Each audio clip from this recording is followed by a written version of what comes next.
Learning એ ખૂબ જ જરૂરી છે એમ્પ્લોઈઝ સાથે. અને ઘણી બધી વખત એવું થતું હોય કે એવું કહી શકીએ આપણે કે જાણે કોઈ ન્યૂ સ્ટાફ એડ થતો હોય અને એ ન્યૂ સ્ટાફને ટ્રેનિંગ આપવી પડે. એ ટ્રેનિંગનો એપ્રોચ એવો રહેતો હોય કે વ્યક્તિ અ, એ ન્યૂ ટ્રેનિંગથી ન્યૂ સ્કિલથી અપડેટ થાય અને એ અપડેટેશન્સથી વ્યક્તિનો પ્રોગ્રેસ જોવા સારો મળે. તો આ પ્રોગ્રેસ કઈ રીતે થવું અને પ્રોગ્રેસ કઈ રીતે કરવું, તો એના માટે લર્નિંગની સાયકોલોજીકલ એપ્રોચની મહત્વતા, લર્નિંગની મદદથી કઈ રીતે બિહેવિયરને અપડેટ કરી શકાય એના વિશે આજે આપણે વાત કરવાના છીએ. લર્નિંગ શું છે? પહેલા તો આપણે એ સમજવું જ પડે કે લર્નિંગ શું છે. તો લર્નિંગ એક એવી પ્રક્રિયા છે કે જેમાં વ્યક્તિ શિક્ષણ, મહાવરા, પુનરાવર્તનના પરિણામે વર્તનમાં થતો સાપેક્ષ અને કાયમી ફેરફાર. અહીંયા આગળ જેટલા પણ આપણે લોકો છીએ, બરાબર, જેટલા પણ માનવીઓ છે, એ દરેક સમસ્યાને, દરેક આવડતને, દરેક માહિતીને પોતાની સમજ દ્વારા, પોતાના કૌશલ્યો દ્વારા અને એની પોતાની આવડત દ્વારા શીખવાનો પ્રયત્ન કરે છે અને એના માટેનું વર્તન કરે છે. હવે આ જે વર્તન છે એ વર્તન ચોક્કસ સમય સુધી ઘટિત રહે અને આ ઘટિત રહેલું વર્તન જાણે એમાં પુનરાવર્તન થાય ત્યારે એ વર્તન કાયમી થઈ જતું હોય છે, એ સ્થિર થઈ જતું હોય છે.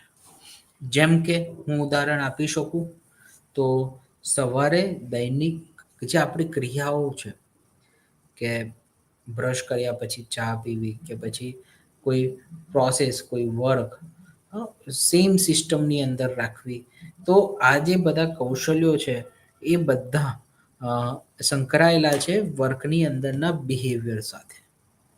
બરાબર, તો એ કાયમી છે. એને ચેન્જ કરવું હોય તો ઘણો બધો સમય લાગે અને ચોક્કસ સમય પછી આ વર્તનને સ્થિર બનાવી શકાય. તો એના માટેનો ખ્યાલ લર્નિંગની થિયરીઝ આપે છે. તો એ લર્નિંગની થિયરી કઈ કઈ છે? મનોવિજ્ઞાનમાં લર્નિંગની થિયરીને 3 પ્રકારની અંદર ડિવાઈડ કરેલી છે. Classical conditioning theory, operant conditioning theory અને સોશિયલ લર્નિંગ થિયરી. જો હું ક્લાસિકલ કન્ડિશનિંગ થિયરી ની વાત કરીએ તો આ થિયરીનો ખ્યાલ એ ઇવાન પેટ્રોવિચ પાવલોવ દ્વારા આપવામાં આવ્યો. ઇવાન પેટ્રોવિચ પાવલોવ એક રશિયન મનોશાસ્ત્રી હતા. રશિયન શાસ્ત્રી હોવાના કારણે રશિયાની અંદર તેઓ પોતે એક શરીરશાસ્ત્રી હોવાના કારણે તેમણે એક કૂતરા ઉપર પ્રયોગ કર્યો. આ કૂતરાની ઉપર જે પ્રયોગ કરવામાં આવ્યો એમાં એમણે કૂતરાના ગળાના ભાગમાં એક છેદ કર્યો અને ત્યાંથી એક પાઇપનો છેડો ત્યાં આગળ એ પાર્ટને લગાવવામાં આવ્યો અને જે પાઇપનો જે બી પાર્ટ જે છે એને એક વાસણના પાત્રો સાથે કનેક્ટ કરવામાં આવ્યો. ઉદ્દેશ એ હતો કે કૂતરાને જ્યારે રોટલી આપવામાં આવે ત્યારે આપણે બધાએ નોટિસ કર્યું છે કે એના મોઢાના ભાગમાંથી જે લાળ છે ને એ સ્ત્રાવ થાય છે, એ ઝરે છે. હે ને? તો જ્યારે પાવલો કૂતરાને જ્યારે રોટલી આપે છે તો એના મોઢામાંથી સલીવા ઝરે છે. તો એ સલીવા એ પાઇપના મારફતે એક પાત્રની અંદર ભેગી થઈ રહી છે. હવે જાણે એ પાત્રની અંદર ભેગી થઈ રહી છે ત્યારે નોટિસ કર્યું કે ક્યાં ધીમે ધીમે જેમ જેમ રોટલી આપી એમ એમ લાળ દર વખતે ઝરે જ છે. એટલે પાવલોવે નવો એક પ્રયોગ કર્યો. રોટલી આપતાની પહેલા ઘંટડી વગાડી. ઘંટડી વગાડ્યા પછી કૂતરાને રોટલી આપવાની ચાલુ કરી. હવે જાણે કૂતરાને રોટલી આપ્યા પછી જોવે છે કે હા, પાત્રની અંદર વાસણમાં સ્ત્રાવ ઝરે છે, લાર પડે છે અને એ લાર ભેગી થઈ રહી છે. તરત જ પાવલો બેલ વગાડીને એટલે કે ઘંટ વગાડીને અને રોટલી આપવાની ક્રિયા લાંબો સમય સુધી ચાલુ રાખે છે. થોડોક સમય ગયો અને એ સમય ગયા પછી પાવલોવે માત્ર ને માત્ર એક વખત બેલ વગાડી રોટલી ના આપી. એટલે શું થયું કે કૂતરાના મોઢામાંથી છતાં પણ લાળ ઝરતી હતી. હવે આ જે લાળ ઝરવાનું જે સોપાન જે છે, એ પ્રક્રિયા જે છે, એ પ્રક્રિયા એવું કહી શકાય કે એક અભિસંધિત ઉદ્દીપક અને અભિસંધિત પ્રતિક્રિયાની પ્રક્રિયાઓ છે. એ જ રીતે એક ઓપરેન્ટ કન્ડિશનિંગ છે કે જેનો ખ્યાલ બીએફ સ્કિનર દ્વારા આપવામાં આવ્યો. બીએફ સ્કિનરે જેણે આ ઓપરેન્ટ કન્ડિશનિંગ થિયરીનો ખ્યાલ આપ્યો, એમણે ઉંદર ઉપર કરેલો પ્રયોગ ખૂબ જ વધારે ચર્ચિત છે. આ પ્રયોગના માહિતી પ્રમાણે, આ પ્રયોગની પ્રોસેસ પ્રક્રિયા પ્રમાણે એવું કહી શકાય કે કોઈ પણ વ્યક્તિનું વર્તન જે છે ને, એ પુરસ્કાર, ઇનામ, શિક્ષા સાથે સંકળાયેલું છે. જો કોઈ વર્તનમાં કોઈ પ્રક્રિયા હોય ને એ પ્રક્રિયામાં જો યોગ્ય પ્રકારનું અભિસંધાન કરવામાં આવે તો એ અભિસંધાન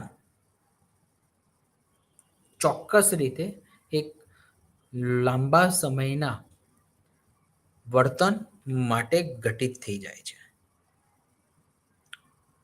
એ જ રીતે એક સોશિયલ લર્નિંગ થિયરી છે, સામાજિક શિક્ષણનો સિદ્ધાંત. આ પ્રયોગના અનુસંધાનમાં ઘણા બધા શિક્ષણની અંદર આપણું વર્તન જે છે એ લોકોનું જોઈને ડેવલપ થતું હોય છે. જેમ કે આપણા મહત્વના કોઈ વ્યક્તિ રોલ મોડેલ હોય, બરાબર, જેમ કે શિક્ષક. એવું કહી શકાય કે મોસ્ટલી વિદ્યાર્થીઓ પોતાના શિક્ષકને જોઈને પોતાના કરિયર અથવા તો એમના જેવી વ્યક્તિત્વને ધારણ કરે છે. એને મોડેલિંગ તરીકે સમાજશાસ્ત્ર, મનોશાસ્ત્રની અંદર એનો ઉમેરો થાય છે, એનો ખ્યાલ આપવામાં આવે છે. તો એવું જનરલાઇઝેશન, સામાન્યકરણ કઈ રીતે થાય તેના વિશે બાંડુરા, પછી જો એનાથી પણ વિશેષ વાત કરીએ તો કોલર, આ દરેક લોકોએ સામાજિક શિક્ષણના સિદ્ધાંત વિશેનો ખ્યાલ આપ્યો છે. તો આ જે ત્રણેય થિયરી છે, એ થિયરીના અનુસંધાનમાં આપણે એવું ચોક્કસ કહી શકીએ કે આ થિયરીના કેટલાક પ્રિન્સિપલ્સ છે, રાઈટ? તો આ પ્રિન્સિપલ્સ કયા કયા છે? તો પહેલું છે રેઇન્ફોર્સમેન્ટ. રેઇન્ફોર્સમેન્ટ એ રિવોર્ડ સાથે, વ્યક્તિના ડિઝાયરેબલ બિહેવિયર સાથે સંકળાયેલું છે, જે ચોક્કસ રીતે વર્તનને પ્રભાવિત કરે છે.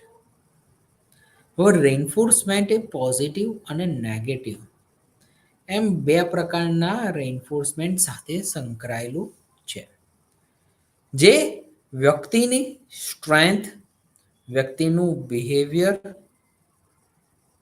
એની કોન્સિક્વન્સીસ ની સાથે ચોક્કસ રીતે ઘટિત થાય છે અને પ્રોડક્ટિવ થાય છે. જ્યારે કોઈ વ્યક્તિ સારું વર્તન કરે છે, અથવા તો આપણે જોયું છે કે પ્રી સ્કૂલ, પ્રાઇમરીમાં જ્યારે બાળક કોઈ સારું વર્તન કરે છે, ત્યારે એને સ્કૂલના વાતાવરણમાં અથવા તો સ્કૂલની અંદર ચોકલેટ આપવામાં આવે અથવા તો ડેરી મિલ્ક આપવામાં આવે, જેનાથી બાળક પોતે એ ક્રિયા કરવા માટે તૈયાર થતું હોય, ફરીથી એવું જ પરફોર્મન્સ આપવા માટે તૈયાર થતું હોય છે, જે પોઝિટિવ રેઇન્ફોર્સમેન્ટ તરીકે ઓળખાતું હોય. એ જ રીતે નેગેટિવ રેઇન્ફોર્સમેન્ટ છે.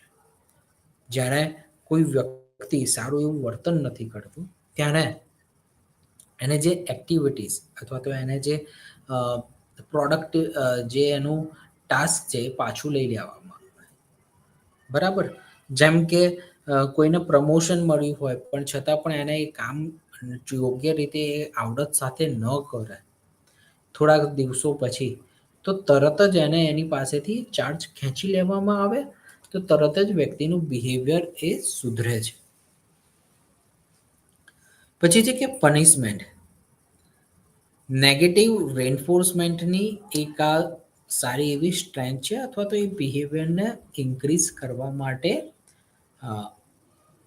વાપરવામાં આવતી એક આ પદ્ધતિ છે, જે અયોગ્ય વર્તનને, અયોગ્ય ઘટનાને ઘટિત થતી અટકાવે છે. તો મુખ્ય રીતે જો કહીએ તો આ એક એવી પ્રક્રિયા છે કે જેમાં વ્યક્તિનું બિહેવિયર જે અયોગ્ય છે એ ડિક્રીઝ થાય અને સારું બિહેવિયર ઇન્ક્રીઝ થાય. પછી છે એક્સટિંક્શન્સ, વિલોપન.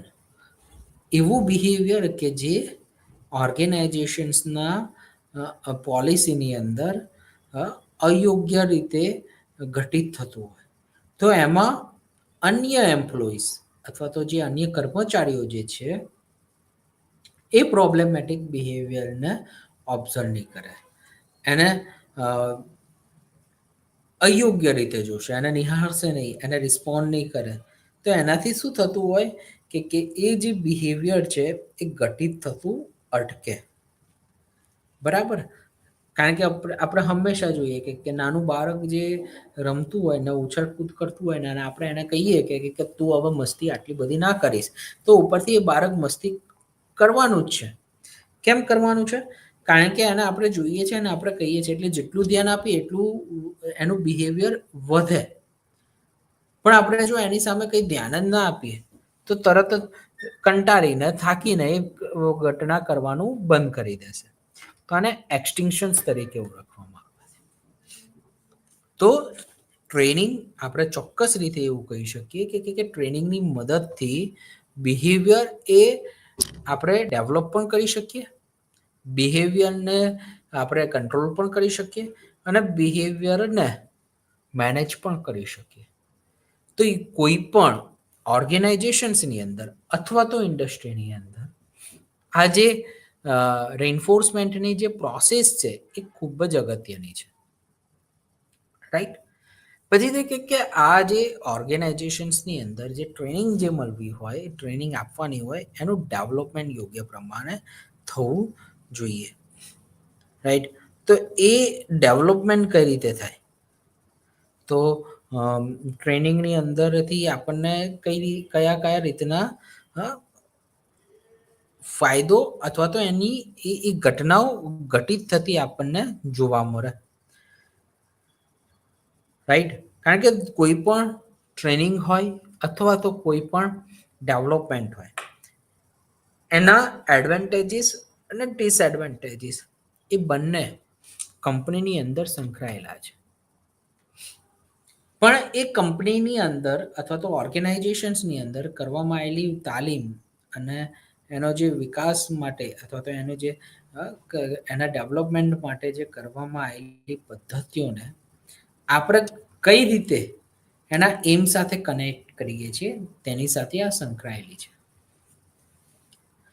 જો હું કોન્સેપ્ટ અને એના ટ્રેનિંગ વિશે વાત કરું તો યોગ્ય ગાઈડન્સમાં અને યોગ્ય પ્રોફેશનલ સાથે કરવામાં આવેલી તાલીમ યોગ્ય રીતે એ ચોક્કસ રીતે યોગ્ય વર્તનને ઇન્ક્રીઝ કરવા માટે હેલ્પફુલ રહે છે, મદદ કરે છે. તો આ જે ટ્રેનિંગ જે છે એ એનું કન્ટ્રીબ્યુશન્સ છે ઓર્ગેનાઇઝેશન્સના જે ગોલ હોય, રાઈટ, ત્યાં સુધી પહોંચવા માટે. કારણ કે અત્યારે જેટલી પણ આપણે કંપનીઓ હોય કે પછી કોઈ પણ ઇન્ફ્રાસ્ટ્રક્ચર છે, ઇન્ડસ્ટ્રીઝ છે, એ બધા કોર્પોરેટ સેક્શન્સની અંદર ચોક્કસ ગોલ સાથે કામ કરે છે. તો એ જે ગોલ સાથે કામ કરે છે તો એની ટ્રેનિંગ આપવી જરૂરી છે. જેમ કે અત્યારે આર્ટિફિશિયલ ઇન્ટેલિજન્સના સોફ્ટવેરની ડિમાન્ડ સૌથી વધારે રહી. જો આપણે આપણા એમ્પ્લોઈઝને જો એની ટ્રેનિંગ આપીએ આર્ટિફિશિયલ ઇન્ટેલિજન્સ સાથેની, તો કામની ગુણવત્તામાં વધારો થાય છે, કામની મૂલ્યતા જળવાય છે અને કામની અંદર વર્કની અંદર ચોક્કસ વધારો જોવા મળે. તો ટેકનોલોજી પણ ઇમ્પ્રૂવ થાય, હે ને, અને બિહેવિયરના એસ્પેક્ટ પણ ક્લિયર થતા હોય છે. કેટલાક ફેક્ટર્સ હોય છે કે જે ટ્રેનિંગને ઇન્ફ્લુઅન્સ કરતા હોય, હે ને. વિધાઉટ ટ્રેનિંગ અને અથવા તો ડેવલપમેન્ટની અંદર એ જો ચોક્કસ પરિબળો અસર ન કરે ત્યાં સુધી એક સારી એવી ટ્રેનિંગ અથવા તો એનું ડેવલપમેન્ટ ન થાય. ભારત સરકાર, મોદી સરકાર દ્વારા જે સ્કિલ ઇન્ડિયા, સ્કિલ ડેવલપમેન્ટના જે કોન્સેપ્ટ સાથે, જે વિઝન સાથે કામ થઈ રહ્યું છે, રાઈટ, યુવાનોને જે તાલીમ આપવામાં આવે છે, નવા અભ્યાસ નીતિના નિયમો પ્રમાણે યુજીસીની અંદર જે આપણી સિલેબસ જે બની રહ્યા છે એની અંદર મેઇન ફોકસ જ એ છે કે દેશના યુવાનો એ તાલીમબદ્ધ નીકળે તો આવનારા સમયમાં એક યોગ્ય વિઝન, યોગ્ય કૌશલ્ય અને આવડતવાળો યુવાન એ ચોક્કસ રીતે ભારતના યોગ્ય ભવિષ્ય અને એના ઘડતર માટે પોતાનું યોગદાન આપે. તો જે એવા કેવા ફેક્ટર્સ હોય તો એ ઓર્ગેનાઇઝેશન્સ, કોઈ સોસાયટી કઈ રીતે ડેવલપ કરે છે, તો એનું પહેલું વિઝન હોય છે કે એની ફ્યુચર નીડ. બિઝનેસ કેટલા સમય સુધી એને ડેવલપ કરવું છે, કયા વિઝન સુધી લઈ જવું છે, રાઈટ. તો એના માટે ભવિષ્યની જરૂરિયાતો વિશે ઓર્ગેનાઇઝેશન્સના ડાયરેક્ટરથી લઈને એના સ્ટાફ સુધી ની માહિતી અથવા તો તેની જરૂરિયાત વિશે વ્યક્તિને પોતાને ખબર હોવી જોઈએ. તો જ ચોક્કસ રીતે ભવિષ્યની જરૂરિયાતના અનુસંધાનમાં જો ટ્રેનિંગ આપવામાં આવે અથવા તો એનું ડેવલપમેન્ટ કરવામાં આવે તો જ તાલીમ એ સક્સેસફુલ નીવડે છે. જો હું જૂના સોફ્ટવેર સાથે અથવા તો જૂની ટેકનોલોજી સાથે મારા એમ્પ્લોઈઝને તાલીમ આપું તો એનું કોઈ કાર્ય રહેતું નથી, કારણ કે એને ભવિષ્યમાં ક્યારેય કામ જ નથી આવવાની. તો એવી કોઈ અયોગ્ય તાલીમ આપીને આપણે ઇન્ફ્રાસ્ટ્રક્ચર્સને ખરાબ ન કરી શકીએ અને ઉપરથી એનાથી નેગેટિવિટી વધારે સ્પ્રેડ થતી હોય છે. એના બાદ આપણે જો વાત કરીએ તો સ્કિલ શોર્ટેજ.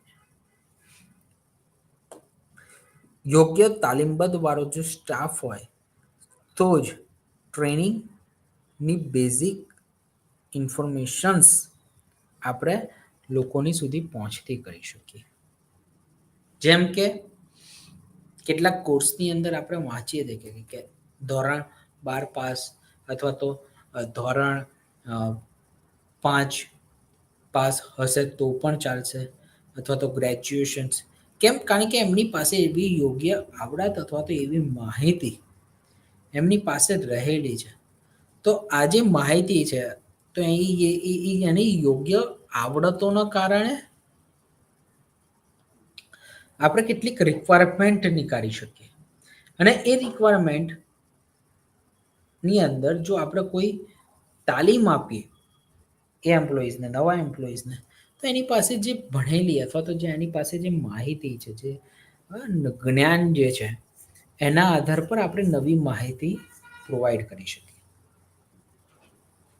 એટલે ચોક્કસ આવડતવાળો વ્યક્તિઓનો સ્ટાફ એ ડેફિનેટલી યોગ્ય ઓર્ગેનાઇઝેશન્સ કે ઇન્ડસ્ટ્રીના ડેવલપમેન્ટ માટે અસર કરે છે. પછી કે જે ઓર્ગેનાઇઝેશન છે અથવા તો જે ઇન્ડસ્ટ્રી છે, તો એની જરૂરિયાત અને એની એક્સટર્નલ રિક્વાયરમેન્ટ્સ, દરેક કંપનીની પોતાની એક્સટર્નલ રિક્વાયરમેન્ટ હોય.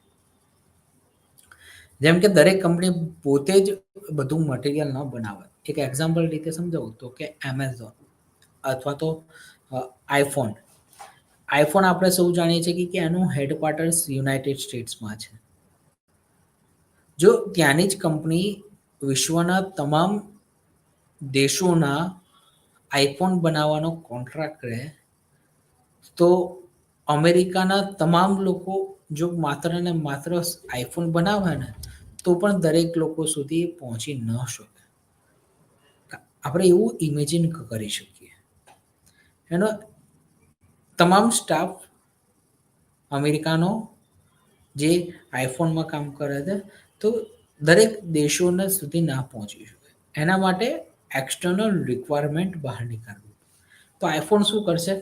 અલગ અલગ દેશોના એક્સટર્નલ અફેર્સ જે કહેવાય, વિદેશ મંત્રાલય જે છે, એની સાથે સંવાદ કરીને, ત્યાંની સરકારની પરવાનગી લઈને જે તે દેશના જમીન પર પોતાનું એક મથક સ્થાપશે, પોતાની ઓફિસ બનાવશે, ઇન્ફ્રાસ્ટ્રક્ચર કંપની બનાવશે અને ત્યાંનો લોકલ સ્ટાફ રાખશે કે જે ઇન્ડિયન હોય અને એમને નવા આઈફોન બનાવવાની તાલીમ પ્રોવાઈડ કરે. અને એ જરૂરિયાતો પછી લોકોને રોજગાર પણ મળે અને જે તે દેશની અંદર જે મોબાઈલનું સેલિંગ કરવાનું છે, તો એ સેલિંગ યોગ્ય રીતે થઈ શકે. તો આ રિક્વાયરમેન્ટના પ્રમાણે આપણે પરફોર્મન્સને ઇન્ક્રીઝ કરતા હોઈએ છીએ. જો એ જ રીતે હું વાત કરું તો આજે ટ્રેનિંગ જે થતી હોય એના કેટલાક પર્પઝ રહેલા છે. તે પર્પઝ શું છે? એ પર્પઝના આધારે ચોક્કસ રીતે એવું કહેવાય કે મારી તાલીમ એ યોગ્ય સાબિત થાય. કારણ કે જ્યાં સુધી ટ્રેનિંગ એક સારું એવું પરફોર્મન્સ અથવા તો જે ટ્રેનિંગ અથવા તો જે ડેવલપમેન્ટ થઈ રહ્યું છે એનો યોગ્ય સારો એવો પર્પઝ જ ના હોય ત્યાં સુધી ટ્રેનિંગ સક્સેસ થવાની નથી. તો એ ટ્રેનિંગ અને ડેવલપમેન્ટમાં એનો પર્પઝને સ્થાયી બનાવવા માટે પહેલું તો જોબ અને કેરિયરને ચેન્જ કરવી પડે. બરાબર? એમ્પ્લોયમેન્ટને લાઈફ ટાઈમ ડ્યુરિંગ સેટિસ્ફેક્શન્સ મળે તેવી જરૂરિયાતોને ઊભી કરવી જોઈએ. કન્ટિન્યુઅસલી એમ્પ્લોય એબિલિટીને આપણે વિલિંગના ઇન્ફ્રાસ્ટ્રક્ચર્સની અંદર સુધી લઈ જવું પડે. એમ્પ્લોઈઝને નવી મેથડ, ટેકનિકની જરૂરિયાત હોય એના માટે સ્પેસિફિક ટાસ્ક આપવા પડે. ન્યૂ જોબનું જે રિક્રુટમેન્ટ હોય એને ઇન્ક્રીઝ કરવું જોઈએ. કારણ કે જ્યારે ન્યૂ સ્ટાફ આવે છે એ નવી માહિતી, નવી ટેકનોલોજીના નોલેજ સાથે આવે છે. તો શું થશે કે એમ્પ્લોયમેન્ટની અંદર જે ગુણવત્તા જે સાકરવામાં આવતી હોય એ જળવાઈ રહે. પછી જે ઓર્ગેનાઇઝેશન છે એના ફ્યુચર સક્સેસ માટે ડેફિનેટલી ઓર્ગેનાઇઝેશન્સનો ઇમ્પોર્ટન્ટ રોલ રહેલો છે. નોલેજ, એક્સપિરિયન્સ એ બિઝનેસના મિનિમાઇઝિંગ રિક્રુટમેન્ટના એક્સટર્નલ ફેક્ટરની સાથે ઉમેરો કરવો જોઈએ. તાલીમ અને યોગ્ય વિકાસથી રિસોર્સિસ વધે છે, સ્કિલ્સ વધે છે, સ્ટાફની ગુણવત્તા પણ વધે છે. કેપેસિટી પીપલ્સ વધે છે, એટલે કે જે કામ જે લોકો કરી રહ્યા છે એ લોકોની સંખ્યાની અંદર પણ વધારો થતો હોય છે. બીજા એમ્પ્લોઈઝને અથવા તો જે નવો સ્ટાફ છે એમની અંદર મોટિવેશન્સ ડેવલપ થાય છે, બરાબર, અને એક નવું વર્કફોર્સ ડેવલપ થતું હોય છે. જૂના એમ્પ્લોઈઝને નવા એમ્પ્લોઈઝનો સપોર્ટ મળશે તો કામની ગુણવત્તા પણ યોગ્ય રીતે જળવાયેલી રહેતી હોય. તો આ રીતનું જે બેનિફિટ છે એ ચોક્કસ રીતે આપણને જોવા મળે. પછી જે એમ્પ્લોઈઝની જે ટ્રેનિંગ જે થતી હોય એ ચોક્કસ પર્પઝ સાથે અને ડેવલપમેન્ટલ પ્રોસેસ સાથે થવી જોઈએ. તો એનો પર્પઝ શું હોય? તો એનો પર્પઝ એ છે કે એમ્પ્લોઈઝની અંદર ન્યૂ રિપ્લેસમેન્ટ કરવા હોય અથવા તો નવી રિક્રુટમેન્ટ નીકાળવી હોય અથવા તો નવી ક્રિએટિંગ ફેસિલિટીઝ અવેલેબિલિટી ડેવલપ કરવી હોય તો એ એમ્પ્લોઈઝને ટ્રેનિંગ આપવી જરૂરી છે, બરાબર. મારા ઓર્ગેનાઇઝેશન્સની એડવાન્સ ટેકનોલોજીને ઇન્ક્રીઝ કરવી હોય, હે ને, અને મારા એમ્પ્લોઈઝની અંદર નોલેજની અંદર ગુણવત્તાને જ્ઞાનને વધારવી હોય તો ચોક્કસ રીતે એમ્પ્લોઈઝને પર્પઝિવ ટ્રેનિંગ આપવી એ હિતાવહ છે. જે કંપનીની અંદર અથવા તો જે ઓર્ગેનાઇઝેશન્સ છે એને મોટિવેશન્સ આપવા માટે, ઓર્ગેનાઇઝેશન્સની કોમ્પિટિશન્સને ઇમ્પ્રૂવ કરવા માટે, એમ્પ્લોઈઝના મોરલ વેલ્યુઝને ઇમ્પ્રૂવ કરવા માટે ટ્રેનિંગ અને ડેવલપમેન્ટ ચોક્કસ અસર કરે છે. ધારો કે હું એમ્પ્લોઈઝને કન્ટિન્યુ પ્રેશર આપું કે તમે કામ કરો કામ કરો કામ કરો, પણ એ કામ તો કરી રહ્યા છે પણ એ એમ્પ્લોઈઝને એને એ લોકોને જો યોગ્ય પ્રકારની ટ્રેનિંગ ના મળે તો હું જે કામની ગુણવત્તા સોસાયટીમાંથી ઈચ્છું છું કે મારા જે એમ્પ્લોઈઝ જે છે એ લોકો પણ બહારની બીજી કંપનીઓ જેવું કાર્ય કરે, પણ જો હું એવા પ્રકારનું વાતાવરણ જ નહીં આપું, એ લોકોને એવા મોટિવેશન્સ જ નહીં આપું તો કઈ રીતની પોસિબિલિટીઝ છે કે ક્યાં ઓર્ગેનાઇઝેશન્સની અંદર ઇમ્પ્રુવમેન્ટ આવે. તો એમ્પ્લોઈઝમાં મોરલ વેલ્યુઝને, મોરલ ઇન્ફ્રાસ્ટ્રક્ચર્સને ઇન્ક્રીઝ કરવા માટે, ડેડિકેશન્સ, લોયાલિટી, ઓનેસ્ટલીને ડેવલપ કરવા માટે ટ્રેનિંગ અને કંપનીના ડેવલપમેન્ટની પ્રોસેસનો એક મુખ્ય સોર્સિસ રહેલો. હ્યુમન રિસોર્સિસની મદદથી મળતા નવા જે પ્રોગ્રામ છે એની જે સ્પેસિફિક જે બેનિફિટ રહેલી છે એ ચોક્કસ રીતે જે વર્કર્સ છે એને અસર કરે છે, કારણ કે એમ્પ્લોઈઝની અંદરની પ્રોડક્ટિવિટી પણ વધતી જતી હોય એવું આપણને જણાય છે. જે એમ્પ્લોયના જે ટર્નઓવર જે થતા હોય, એમ્પ્લોય દ્વારા જે ફાઇનાન્શિયલી જે હેલ્પ જે મળતી હોય એની અંદર પણ ચોક્કસ રીતે વધારો થાય છે. એમ્પ્લોઈઝની જે ફ્રિકવન્સી છે, જે એમની ડિગ્નિટી છે, એમનું જે વેલબિંગ છે એની અંદર પણ સુધારો ચોક્કસ રીતે થતો હોય એવું આપણે કહી શકીએ, રાઈટ. કારણ કે જ્યાં સુધી ટ્રેનિંગનો અથવા તો જે એમ્પ્લોઈઝના ડેવલપમેન્ટ માટેની પ્રોસેસ માટે કોઈ પર્પઝ નહીં હોય ત્યાં સુધી આપણને કોઈ આઈડિયા નહીં આવે. ઉપર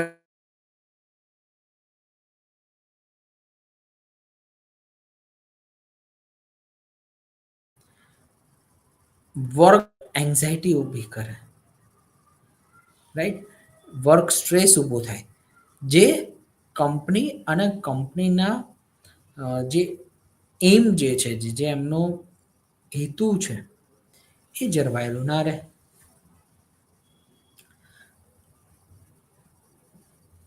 યોગ્ય ટ્રેનિંગના કારણે એમ્પ્લોઈઝને જો યોગ્ય ટ્રેનિંગ મળે તો આપણે એની મટીરિયલ્સની જે બહારથી જે એક્સટર્નલ જે મટીરિયલ મંગાવવું હોય અથવા તો જે કોઈક એક્સટર્નલ મારે સોર્સિસને મંગાવવી હોય, બરાબર, તો એ એક્સટર્નલ સોર્સિસ આપણે એવું ચોક્કસ રીતે કહી શકીએ કે પ્રોડક્ટિવિટીને પણ જોડે જોડે વધારી દેતી હોય. કેટલાક અચીવમેન્ટ, કેટલાક પર્સનલ કે જે કંપનીઓના જે ગોલ જે રહેલા છે એ ચોક્કસ રીતે એમ્પ્લોઈઝ અને કંપનીના ગોલમાં સેટિસ્ફેક્શન્સ આપે છે. કારણ કે યોગ્ય તાલીમ હંમેશા સફળતા તો લાવે જ છે, પણ એ સફળતાની સાથે સાથે કંપનીના દરેક વ્યક્તિ માટે એક સંતોષનો ભાવ પણ ડેવલપ કરે છે. હવે આજે ટ્રેનિંગ જે થતી હોય એની આખી પ્રોસેસ છે, એને તબક્કા સાથે કરવી પડે. તો ઓર્ગેનાઇઝેશન્સ જે છે એનો ઓબ્જેક્ટિવ્સ, એના ઉદ્દેશ હોવા ખૂબ જ જરૂરી છે. જ્યાં સુધી કોઈ ઓર્ગેનાઇઝેશન્સના અથવા તો કોઈ ઇન્ડસ્ટ્રીના કોઈ સોશિયલ ફેક્ટર્સના કોઈ ઓબ્જેક્ટિવ્સ ના હોય, કોઈ રૂલ્સ ના હોય, ત્યાં સુધી ટ્રેનિંગ સારી રીતે સક્સેસફુલી નોટ નીવડે. જાણે પણ જરૂર પડે તેને એમ્પ્લોઈઝની યોગ્ય તાલીમ આપવી એ પણ ખૂબ જ જરૂરી છે. જો આપણે એક સરળ ભાષામાં સમજીએ તો જરૂરી શું હોય કે મારા જે પણ એમ્પ્લોઈઝ છે એને હું જે પગાર આપી રહ્યો છું અથવા તો જે એમને મારા હું જે મારો ઓર્ગેનાઇઝેશનનો હેતુ જે છે એમાં યોગ્ય વધારો થાય. પણ એ વધારો ક્યારે પોસિબલ છે કે મેં એક ચોક્કસ એસેસમેન્ટ કરેલું હોય અને એસેસમેન્ટની ઉપરથી મને ખ્યાલ આવે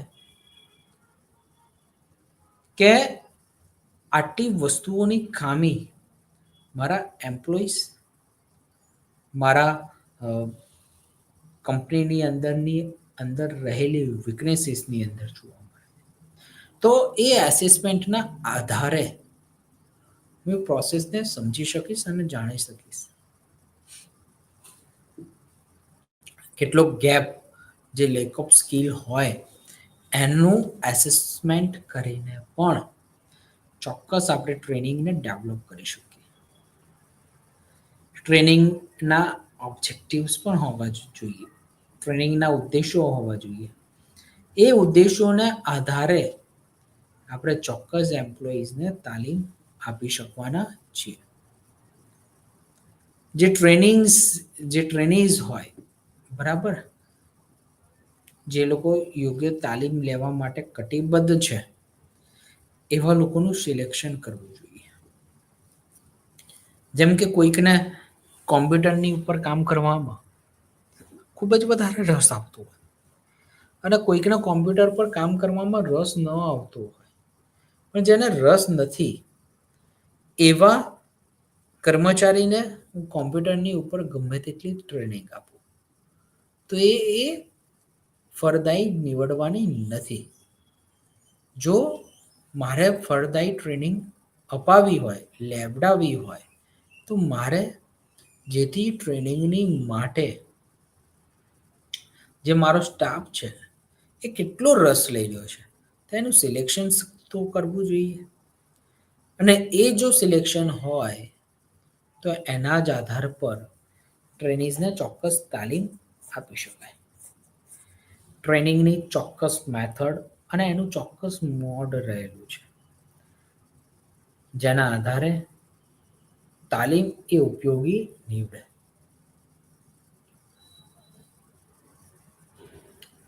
જે કંપનીની અંદર કર્મચારીઓ કામ કરે છે, જ્યારે હું એનું એસેસમેન્ટ કરું છું, એનું એવલ્યુશન્સ કરું છું, તે ચોક્કસ મિનિંગફુલ હોવું જોઈએ.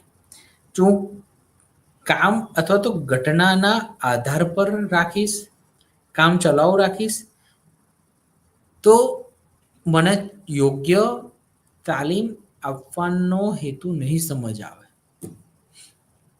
તો જ્યારે ટ્રેનિંગ થતી હોય ત્યારે ટ્રેનિંગનો એવોલ્યુશન્સ પણ થવું જોઈએ કે મારા એમ્પ્લોઈઝને મેં જે ટ્રેનિંગ અપાવી છે અથવા તો જે આપી છે, તો એની સમજ એમ્પ્લોઈઝ સુધી સક્સેસફુલી પહોંચી છે. નહીતર ઘણા બધા લોકો એવા હોય કે માત્ર ને માત્ર એ લોકો કામ ચલાઉ રીતે ટ્રેનિંગને એટેન્ડ કરતા હોય.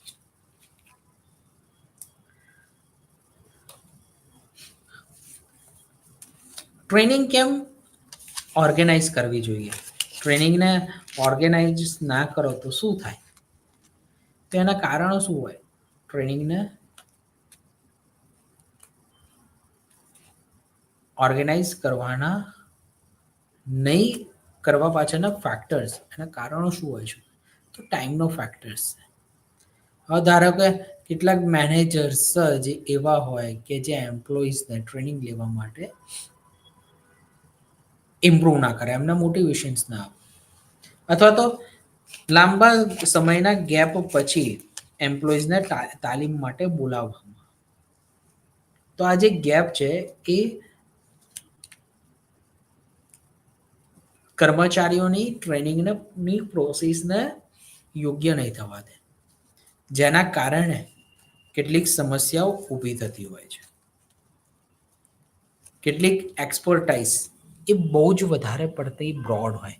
હવે જેને એડવાન્સ ટ્રેનિંગ આપવાનો ત્યારે જ મતલબ થાય કે જેણે એની પાસે બેઝિક નોલેજ હોય. હવે જેની પાસે બેઝિક નોલેજ નથી એવા એમ્પ્લોઈઝને હું એડવાન્સ ટેકનોલોજી સાથેની માહિતી પ્રોવાઈડ કરું તો એ યુઝફુલ ના કહેવાય, એ યોગ્ય ન કહેવાય. એટલે શું થાય કે લોકો કર્મચારીઓ ટ્રેનિંગમાં આવવા માટે ખચકાય, તો જેના પરિણામે ટ્રેનિંગ યોગ્ય રીતે સક્સેસફુલી આગળ વધે એવું દેખાતું નથી. એમ્પ્લોઈઝની વચ્ચે કેટલો ટ્રસ્ટ અને જે ઓપનનેસ જે જળવાવી જોઈએ એ યોગ્ય ન જળવાય, જેને પરિણામે કેટલીક ઓપનનેસ સામે લોકો શેર નથી કરતા. આપણે ગમે તેટલું એમ્પ્લોઈઝને કહીએ કે ઓપનનેસ રાખો, તમે કંપનીની ઉપર ટ્રસ્ટ રાખો, પણ જો કંપનીની તરફથી અથવા તો એના કંપનીના કેટલાક હાઈ હોદ્દેદારો તરફથી યોગ્ય માહિતી એમ્પ્લોય સુધી ન મળે, જેના પરિણામે કંપની માટે એક સારો એવો ટ્રસ્ટ જોવા નથી મળતો. અને આ જે લેક ઓફ જે ટ્રસ્ટ છે એ વીકનેસીસ અને ઓપનનેસને ઊભું કરે છે. પછી જે છે કે જે ટ્રેનિંગ થતી હોય એની વેલ્યુઝ ન જળવાય, જેના પરિણામે પણ કેટલાક પ્રોબ્લેમ્સ આપણને જોવા મળે. હવે જે ટ્રેનિંગ જે થતી હોય એ ટ્રેનિંગના ચોક્કસ એવા ગોલ રહેલા છે અને એ ગોલના આધારે વ્યક્તિનું વર્તન એ ગઠિત થતું હોય. અને જો ટ્રેનિંગની અંદરના યોગ્ય ગોલ હોય અને એના જો માઇલસ્ટોન્સ હોય તો જ એમ્પ્લોઈઝની અંદર એક સક્સેસ જોવા મળે. જો જે તે ટ્રેનિંગના એક સક્સેસ ગોલ ઘટિત ન થયેલા હોય તો એના કારણે એમ્પ્લોઈઝની જે સક્સેસ રેટનો જે રેશિયો છે એ પણ જોવા નથી મળતો.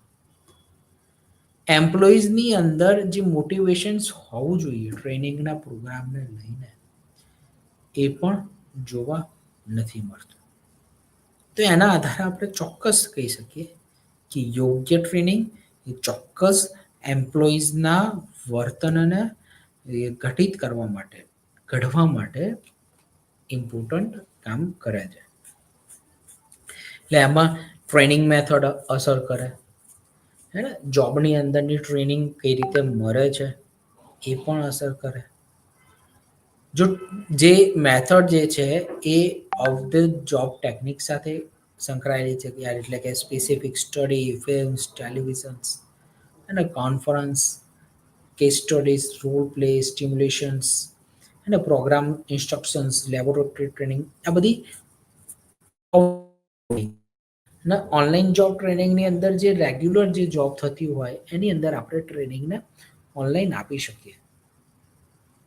તો ચોક્કસ રીતે આપણે એવું કહેવાય કે એમ્પ્લોઈઝની અંદર યોગ્ય સુધારો જોવા મળે.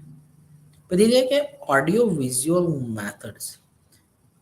અત્યારે આપણે જો બહારથી કોઈ ડેલિગેટ્સને એડવાઇસ કરવી હોય એક્સપર્ટાઇઝ માટે, તો હું ઝૂમ કે પછી અન્ય કોઈ ટેકનિકની મદદથી, સોફ્ટવેરની મદદથી ચોક્કસ રીતે બહારના કોઈ એક્સપર્ટને અહીંયા ઘડી એક્સપર્ટાઇઝ તરીકે બોલાવી શકું એમ છું.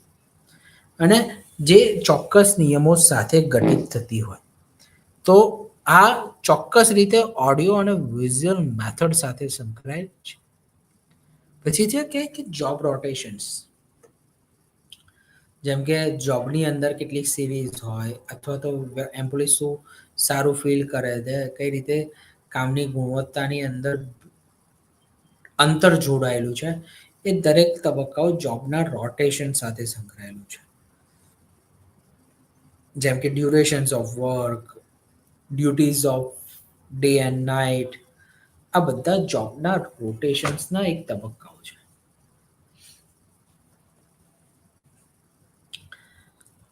લેબોરેટરી ટ્રેનિંગ ને એ બધામાં એક સ્કિલ બેઝ પર્સનની આવશ્યકતા હોવી ખૂબ જ જરૂરી છે, જેના આધારે આપણે એમ્પ્લોઈઝના વર્તનને ચોક્કસ રીતે ઘટિત કરી શકીએ.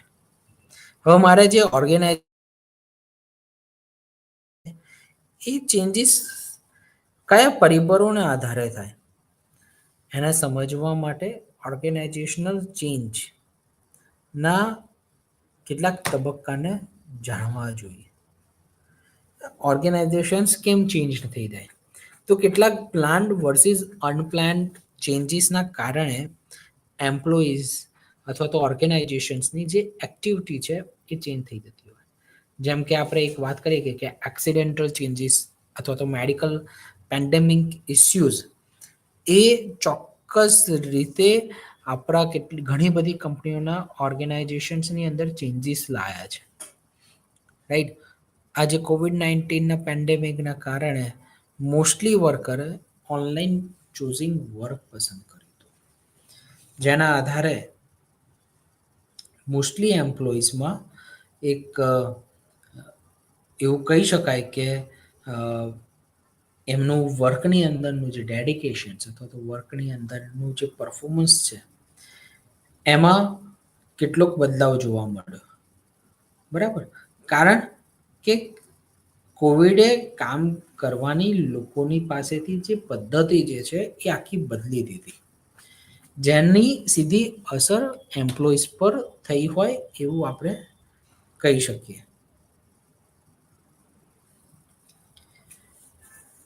કેટલાક બીજા ફર્ધર ચેન્જીસ હોય કે જે ઇન્ડિવિજ્યુઅલ, ગ્રુપ અને ઓર્ગેનાઇઝેશન સાથે સંકળાયેલા છે.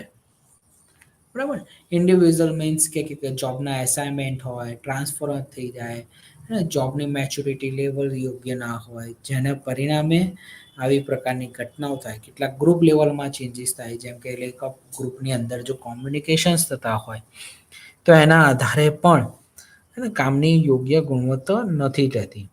ઓર્ગેનાઇઝેશન્સ લેવલે વાત કરીએ તો પછી રિસ્ટ્રક્ચરિંગ્સ થતી હોય, કેટલીક મર્જ કંપનીઓ થઈ જતી હોય, જાણે એક સાથે બે અલગ અલગ કંપનીઓ કામ કરે તો એ લોકોના નિયમો પણ બદલાય છે, હે ને, એ લોકોનો હેતુઓ પણ બદલાય છે. તો એ બધું હે ને ઓર્ગેનાઇઝેશન્સના પ્લાનિંગ ઉપર અસર કરે. કેટલાક રેસિસ્ટન્સ લેવલમાં ચેન્જીસ થતા હોય. રેસિસ્ટન્સ ચેન્જીસ એટલે કે એની કેટલીક નેગેટિવ આઉટકમ ડેફિનેટલી ક્યારેક જોવા મળે છે.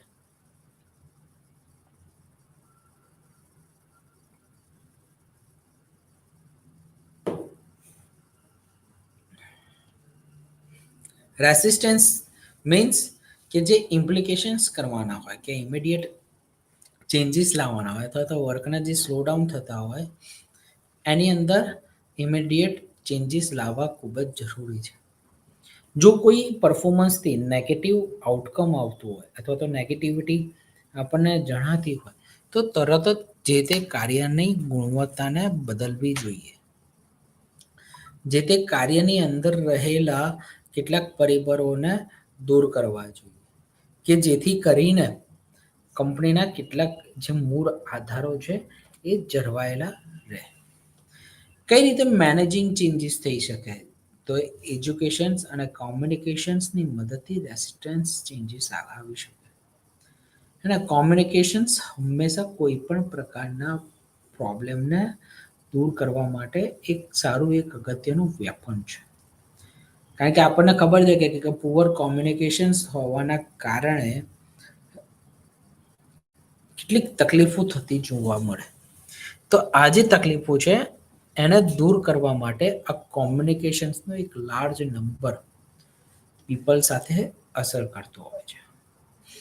તો આ મેનેજિંગ ચેન્જીસ ડેફિનેટલી એમ્પ્લોઈઝ અને ઓર્ગેનાઇઝેશન્સના ચેન્જીસને થતો રોકે છે.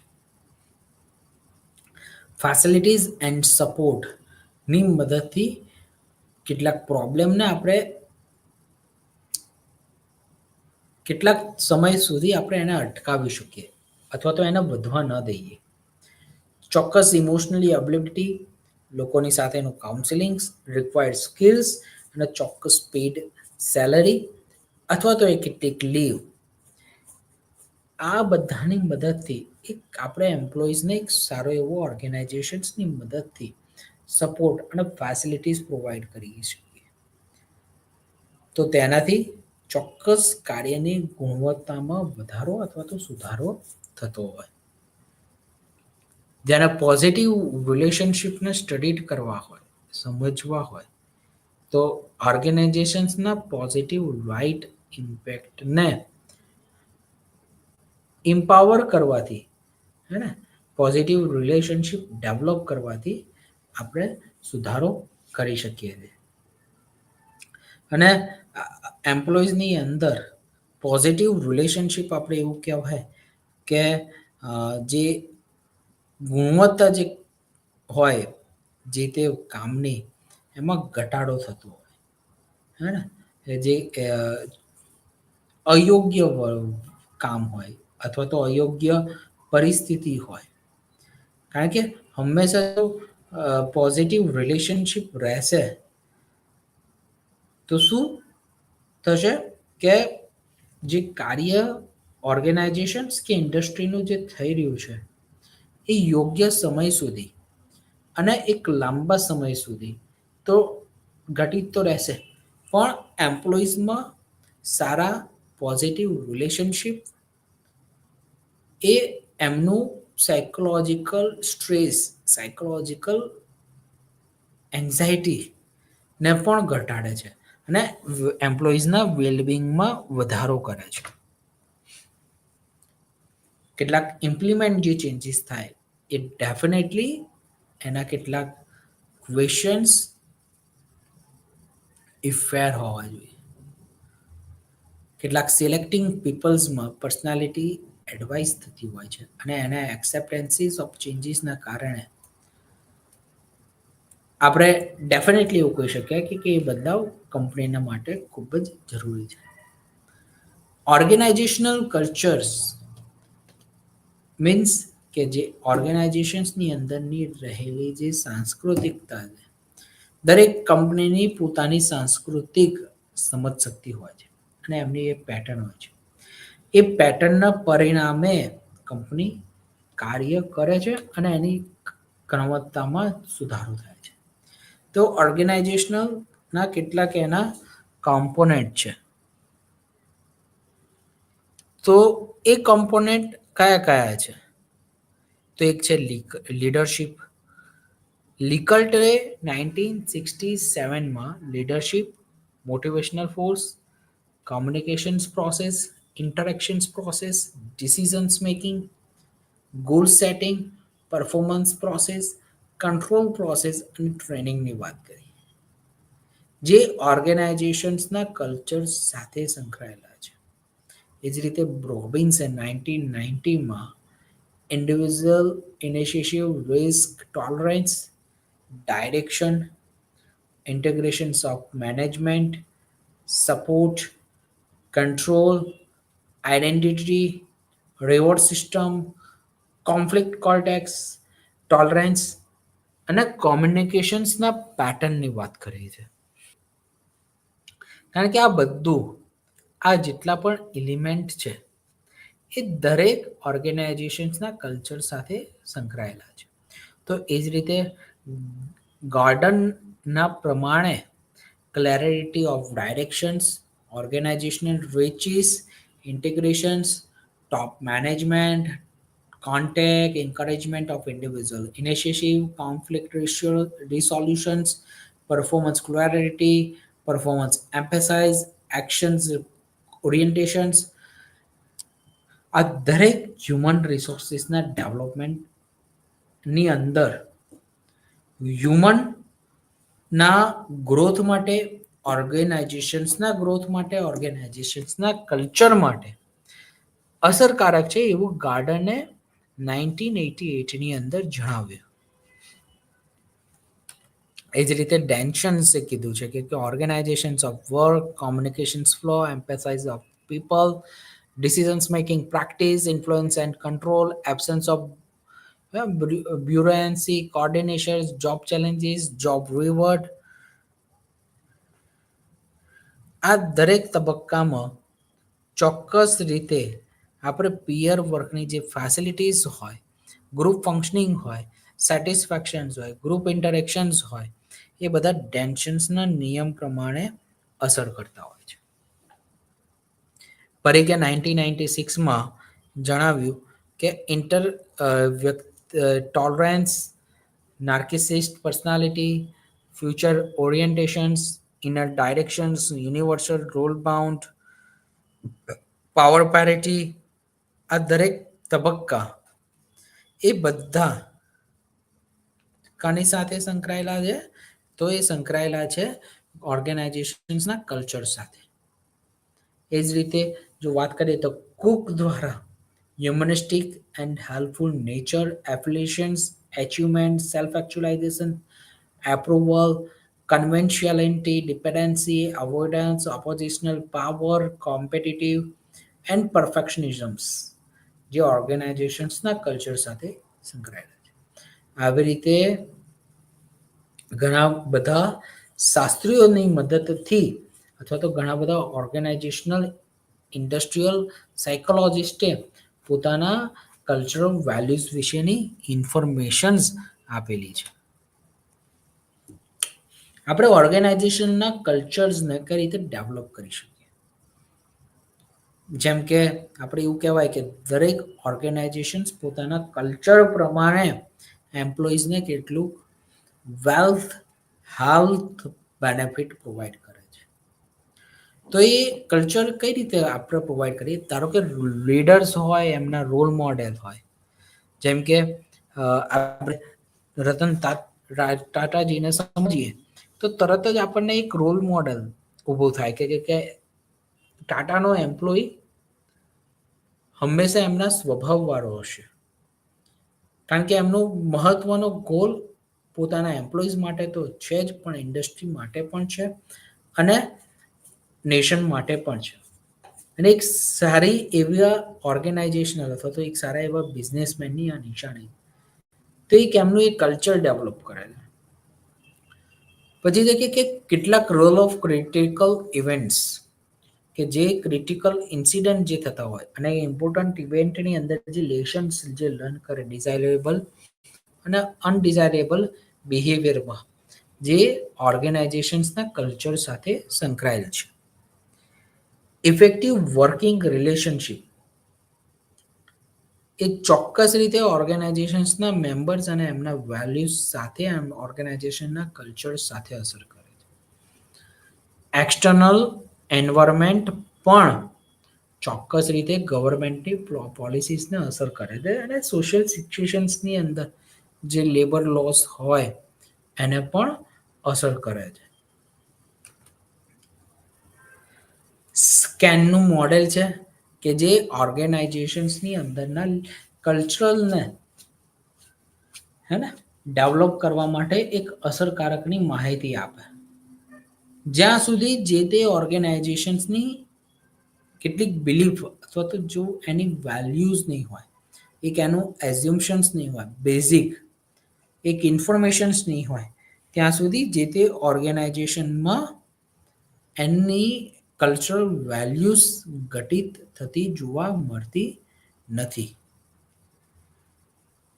તો આજે એક માહિતી જો યોગ્ય ડેવલપ કરવી હોય અથવા તો ઘટિત કરવી હોય, એના માટે આ સ્કેનનું મોડેલ એવું કહે છે કે જે આર્ટિફેક્ટ્સ હોવું જોઈએ, એક સારી એવી ફેસિલિટીઝ સાથે હોવું જોઈએ, બિહેવિયર્સ જે પ્રોબ્લેમ્સ જે એમ્પ્લોઈઝના હોય એના મિશન્સ અથવા તો એના વિઝન્સ એકદમ ક્લિયર હોવા જોઈએ ને જે સોલ્વ કરે. ઓર્ગેનાઇઝેશન્સની એક બિલીફ અને એની વેલ્યુઝ હોવી જોઈએ અને એક બેઝિક અંડરલાઇન એઝ્યુમ્શન્સની સાથે જો કામ કરવામાં આવે તો એ ચોક્કસ રીતે ઓર્ગેનાઇઝેશન્સના કલ્ચરને મેઝર કરી શકે. ઓર્ગેનાઇઝેશન્સના કલ્ચરને મેઝર કરવા માટે અને એસેસ કરવા માટે કેટલીક સાયકોલોજીકલ ટેસ્ટ છે. જેમ કે કુક દ્વારા ઓર્ગેનાઇઝેશનલ કલ્ચરલ ઇન્વેન્ટરીની મદદથી આપણે ઓર્ગેનાઇઝેશન્સના ઓરિએન્ટેશન્સ અને એના ડીલને સમજી શકીએ છીએ. જેમ કે પાવર, રોલ, ટાસ્ક અને સેલ્ફ, આ એના કેટલાક ડાયમેન્શન છે જેમાં 130 જેટલા સવાલો છે જેના મદદથી આપણે ઓર્ગેનાઇઝેશન્સની સાંસ્કૃતિક નિયમિતતાને સમજી શકીએ એમ છે. હેરિસન્સ ઓર્ગેનાઇઝેશનલ આઈડિયોલોજી ક્વેશ્ચનર, જે ઓર્ગેનાઇઝેશન્સની જે આઈડિયોલોજી છે એનો જેમ કે એનો ઓરિએન્ટેશન્સ ઓફ પાવર, રોલ, ટાસ્ક, હે ને આ કંપનીની મહત્વતાને અથવા તો એની ઇન્સ્ટિન્સને સમજવા માટે આના આઇટમ ટોટલ 15 સાથે એટલે કે ટોટલ 15 સવાલો સાથે રિપ્રેઝન્ટ અને જે ઓર્ગેનાઇઝેશન્સ વિશે અને ઓર્ગેનાઇઝેશન્સના એટીટ્યુડ અને બિલીફને રિપ્રેઝન્ટ કરે છે. પછી છે કોર્પોરેટ કલ્ચરલ ક્વેશ્ચનર. આ જે કોર્પોરેટ કલ્ચરલ ક્વેશ્ચનર જે છે એ મેઝર કરે છે કંપનીની હ્યુમન રિસોર્સિસને, જેમાં decisions making, relationship, human resource, પરફોર્મન્સના કેટલાક પરિબળો સાથે સંકળાયેલી છે. જેની રિલાયબિલિટીની રેન્જ 0.672 ટુ 0.89 છે, જે 5 પોઈન્ટ લિકટ સ્કેલ સાથે સંકળાયેલી છે અને જેમાં 126 આઇટમ્સ. પછી છે કોર એમ્પ્લોઈઝ ઓપિનિયન ક્વેશ્ચનર, જેમાં 13 આઇટમ્સ છે ડિફરન્ટ અને જે ઓર્ગેનાઇઝેશન્સના overall satisfactions, understanding of expectations, access to required resources, appropriate skills, recognisance, praise, achievement, relationship, supervisors, encouragement of self development, perceptions, ઓર્ગેનાઇઝેશન્સના મિશન્સ, કમિટમેન્ટ, આ દરેક સાથે એક મહત્વતાની ઇન્ફોર્મેશન્સને શેર કરે છે. પછી તે organisational cultural survey. Organisational cultural સર્વેમાં 6 ઇમ્પેરિયલ ફેક્ટર્સ છે, જેમાં teamwork, conflict, climate, morale, informations flow, involvement, supervisions, meeting, આ દરેક જે કંપનીના જે ફેક્ટર્સ છે એને આપણે અહીંયા આગળ મેજર કરી શકીએ એમ છે. રાઈટ.